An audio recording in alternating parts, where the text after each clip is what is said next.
জীবন একটাই, জীবন কখনো দুটা পাবো না। সেই জীবন হোক আল্লাহর জন্য, মানবতার কল্যাণের জন্য, প্রিয় দেশের জন্য, প্রিয় জাতির জন্য। এখন আমাদেরকে সিদ্ধান্ত নিয়ে সাহস করে ভরসা করে সেই আল্লাহর দিকেই আগাতে হবে ইনশাআল্লাহ। আর কাউকে পরোয়া করবো না ইনশাআল্লাহ। আপনারা দোয়া করবেন।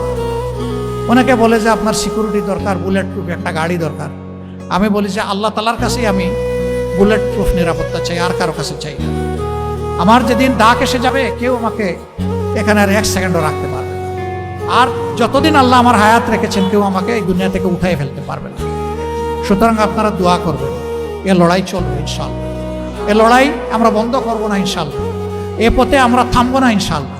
আমাদের সামনে হিমালয় পর্বত দাঁড়ায় গেলেও আল্লাহ তাআলার শক্তির সাহায্যে সেই হিমালয় পর্বত আপনাদেরকে, জাতিকে সাথে নিয়ে ইনশাআল্লাহ আমরা টপকাবো। নিজে দুর্নীতি করবেন না এবং কোনো দুর্নীতিবাজকে প্রশ্রয় দেবেন না। সমাজের সর্বক্ষেত্রে ন্যায় বিচার প্রতিষ্ঠা হবে, বিচার বিভাগ স্বাধীন হবে। কেউ বিচার বিভাগের উপর কোনো রাজনৈতিক হস্তক্ষেপ করতে পারবেন না। অপশাসনের বিরুদ্ধে, দুঃশাসনের বিরুদ্ধে, ফ্যাসিবাদের বিরুদ্ধে আমরা ঐক্যবদ্ধ। আল্লাহ তাআলা আমাদেরকে এই তৌফিক দান করুন। আসসালামু আলাইকুম ওয়া রাহমাতুল্লাহি ওয়া বারাকাতুহু।